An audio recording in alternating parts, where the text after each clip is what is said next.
بسم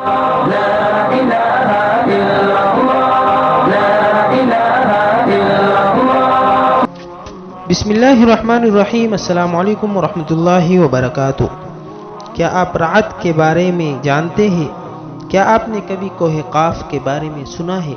کیا آسمان کی بناوٹ کے بارے میں آپ علم رکھتے ہیں؟ اگر نہیں تو یہ ویڈیو آپ کے لیے ہے۔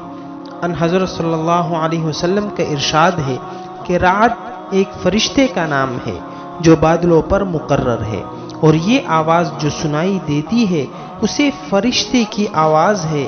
کہتے ہیں کہ کڑک کی آواز فرشتوں کے کوڑوں کی آواز ہے جسے وہ بادلوں کو ہانکتے ہیں۔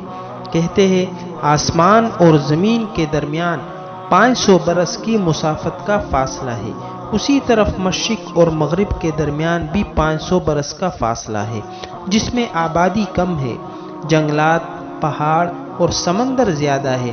آبادی میں اہل کفر زیادہ اور مسلمان کم ہیں۔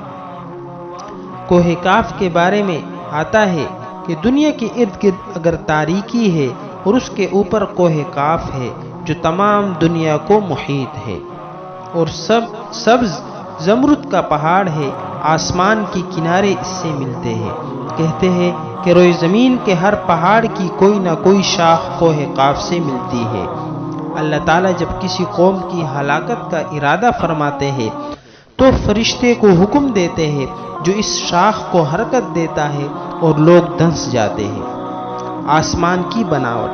حضرت بریدہ رحمہ اللہ اپنے والد سے نقل کرتے ہیں کہ آسمان دنیا پانی کی موج یا پانی کے بخارات سے بنا، اور دوسرا آسمان زمرد کا ہے، تیسرا لوہے کا، چوتھا کھانسی کا، پانچواں پیتل کا، چھٹا چاندی کا، اور ساتواں آسمان سونے کا ہے۔